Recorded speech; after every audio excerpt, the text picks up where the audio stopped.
Hey everyone, Happy New Year, and we want to say Happy New Year and welcome to the very first Radiotopia Presents of 2024. It's a series that we are truly excited about. It's called Shocking, Heartbreaking, Transformative. Now, this is from documentarian Jess Shane, who put out an open call on Craigslist and then worked with 4 strangers to explore the standard rules that documentarians and journalists use to tell their subject stories. So this series gets into all sorts of questions about what happens when people's real lives are collected, edited, and consumed. The show pulls back the curtain on what goes on behind the scenes of your favorite nonfiction shows. And then it turns in on itself and some really interesting twists and turns along the way in the making of the show. I've gotten to know Jess a little bit over the making of this show. Every time I chat with her, there's a new wrinkle to this story. It is really incredible. So go check out the new Radiotopia Presents series, Shocking, Heartbreaking, Transformative. It is out now on your favorite podcast platform.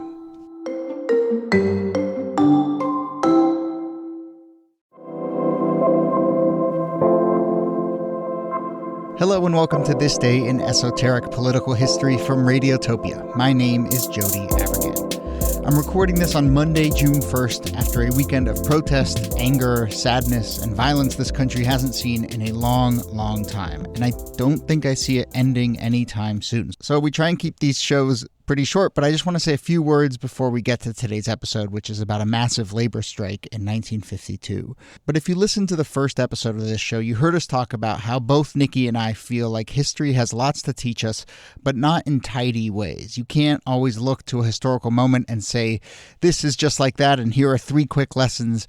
I've articulated this before, but I've really come to think of history as something you do, a way to ask questions about the past that lets us understand the present.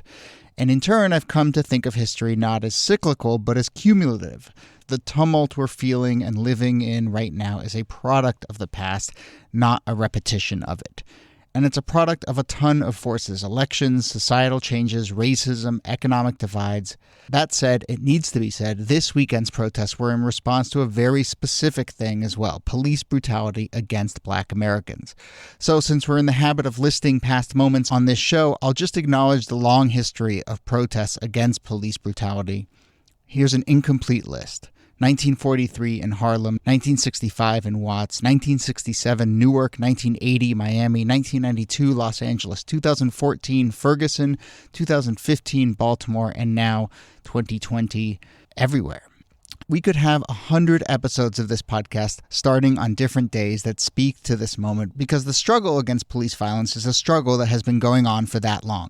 But acknowledging that these struggles have been going on for generations is not the same as saying that nothing has changed or that there's no hope of progress. Look, the Black Lives Matter movement is a truly powerful one. I believe that, and I think we're living in a moment of not just upheaval, but of real change. And history can teach us how and when that change happens, and it can teach us how important it is to engage right now and offer your voice and your support and your understanding to the people most affected by police violence. So just know that if you're doing something right now, no matter how small, protesting, giving money, advocating for reform, reading, listening, trying to raise a more empathetic child, if you're doing something, history is on your side. Okay, look, this preamble has gone on a lot longer than I expected, but I just wanted to say a little something and also say that we want to hear from you about what we should say, if that makes any sense. We're going to continue to do the show, picking interesting moments from history, and a lot of them will connect in lots of ways to what we're experiencing right now. But if there are other things you'd like to hear us do, get in touch. We're all experiencing this together. We're all figuring this out together. So be in touch with ideas, or if you just want to talk, send us an email, thisdaypod@gmail.com. Anyway, today's episode, which we recorded last week, as I said, it's about June 2nd, 1952. Much of America's steel industry was shut down on this day as a result of a workers' strike. President Truman had attempted to delay the strike by taking control of the steel mills, but the Supreme Court ruled that act unconstitutional, which set off an economic slowdown and a nationwide controversy over the role of labor, capitalists, and presidents in post-war America. I'm joined to discuss it, as always, by Nicole of Columbia. Hello, Nikki. Hey, Jody. So this story is interesting for the strike itself, but also there's just a fascinating backstory. So a little bit of that, and then I want to get your thoughts on kind of how it got to this moment. But the strike was scheduled to begin on April 9th, but then President Truman stepped in and nationalized the American steel industry hours before the workers walked out. The steel company sued to regain control of their facilities. The case went all the way to the Supreme Court. Then on June 2nd, 1952, the Supreme Court rules that the president lacked the authority to nationalize and seize the steel mills. They reopened, and then hours later, the workers proceeded with their strike. So I guess my question, and we'll sort of unwind a lot of these threads here as we go, but how do we get to this moment where you have this like titanic showdown between the president of the United States, the steel workers of America, and the Supreme Court? I mean, this feels like a massive showdown. It is a massive showdown, and I have to think that it is the product both of, like, the steel mills' intransigence. Like, they were refusing to even really have a good negotiation with the workers. The workers had asked for a pretty sizable raise, and instead the corporations offered, like, new grievance procedures, which wasn't even really negotiating in any way. And then Truman comes in, and he just makes the worst decisions. I guess he thought, you know, being in the middle of the Korean War as it was, that he just had this authority behind him that his predecessor, Franklin Roosevelt, had during World War II. And he super did not have that kind of authority behind him. At least, like, the steel mills, they would rather have the strike than have the president come in and nationalize their entire industry. So he picked a pretty tough competitor right up front.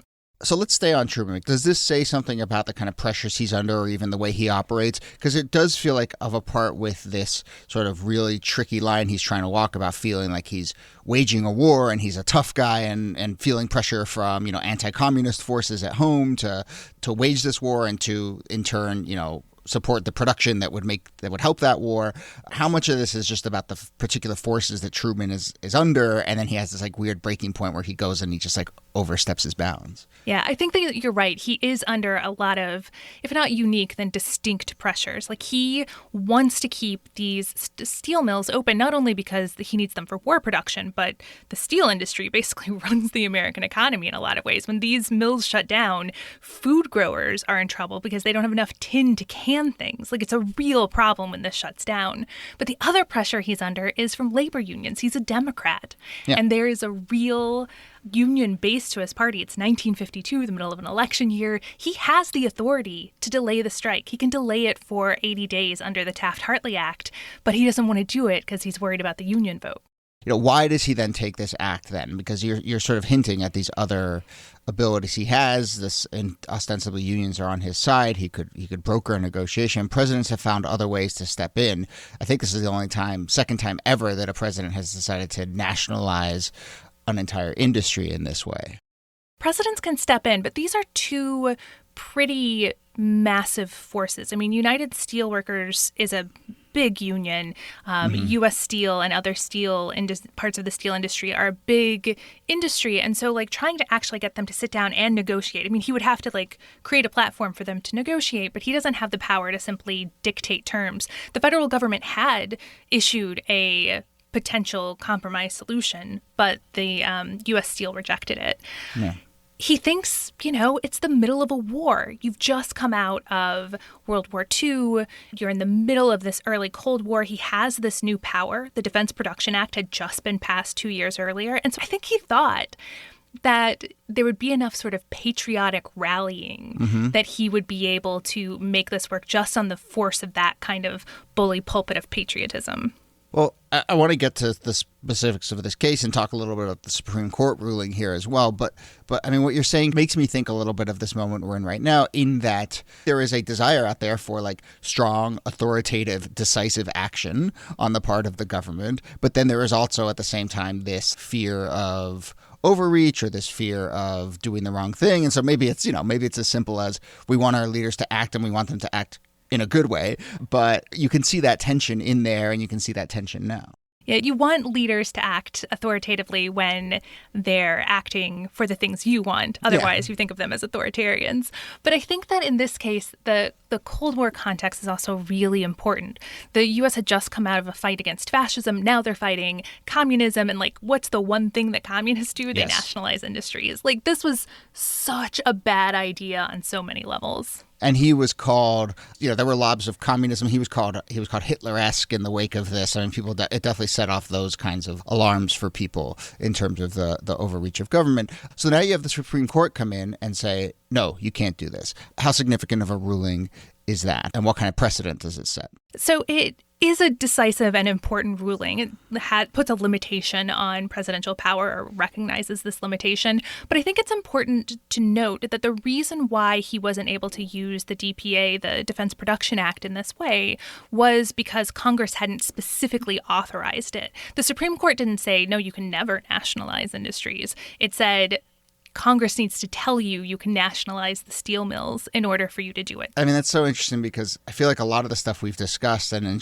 I feel like I'm learning as I go that so many of Supreme Court rulings, but also, impeachment trials are often about the balance of power and the way that Congress and the different branches sort of go through their business than it is about the actual issue at hand. This seems, I guess you're saying, to be another example of that. Yeah, and in a well-functioning federal government, that makes sense, right? You want the three branches to be a little jealous of their power because it keeps the other branches from getting too big. That's the point of why they're arranged that way. And here you see that as an underlying cause in a lot. There's a turf war. Yeah. Okay, I want to do one question on just unions, and then I want to talk a little bit about some of the other things that it brings up about today. This is a reminder of the power of unions in that era. Do you see any scenario now in which labor has the power to sort of like cause this showdown between a president and a Supreme Court in this kind of way? I mean, not anywhere near the immediate future. 1952 is really at the height of union power in the United States, when more than half of workers are members of unions. And today that number is under 10%. Unions have tried to make some headway in recent years, and you're seeing like service unions and things like that begin to adapt to the new, less industrialized economy in a lot of ways, but they just don't have the same sort of political power, even really economic power that they used to have, in part because the laws are now constructed to strip them of the kinds of power that they used to have. So it would take really generational efforts to change the laws and to change sort of the structure of work life in America to make something like this possible. Yeah. I feel like this also just says so much about the relationship between business and government, and especially today. I mean, government is so deferential to private business today, in the wake of the epidemic. Like, you just see that the government, their solutions are to enable business or to do partnership, public-private partnerships, as opposed to like nationalizing industries. I mean, it just shows you how far just the basic relationship between private and public has shifted. I wouldn't want to overemphasize how much it has changed, because I do think those public-private partnerships were still an important part of government in the 1940s and 1950s. You had a lot of sort of leaders of corporations who were part of the New Deal under Franklin Roosevelt. But that kind of extreme deference to business and that kind of fear of crossing major industries, that's not quite it's clearly not the same case, because Truman was like, yeah, I'm going to nationalize the steel industry. So it's definitely different, although there was a pre-existing relationship between industry and the government even then. So 1952 is an election year. Does this have anything, do we need to think of this in that context at all? It's a pretty bold thing to do when you're a sitting president and it's an election year. That certainly is the case. But in this case, Truman had announced just a few months earlier that he wasn't going to run for re-election, something that was up in the air because he had finished out Franklin Roosevelt's term and he could have run for another term, but he had decided not to at the last minute. And so in a way, he sort of becomes a free agent. Like, he's still a member of the Democratic Party and he wants to see the Democrat win, but he's loosened at least from the constraints of having to run for re-election. And I think that could have been something that emboldened him. Yeah, got it. Okay, we're going to leave it there. Nicole Hemmer, thank you as always.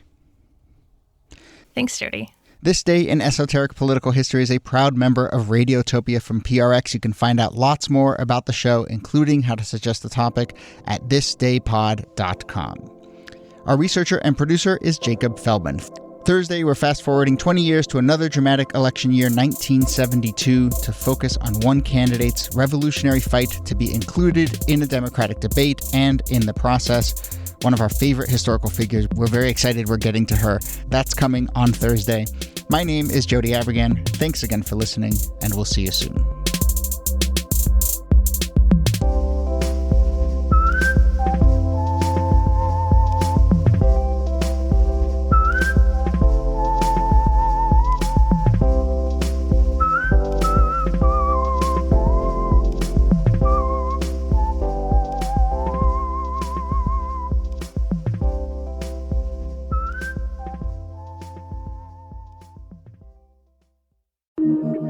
Radiotopia.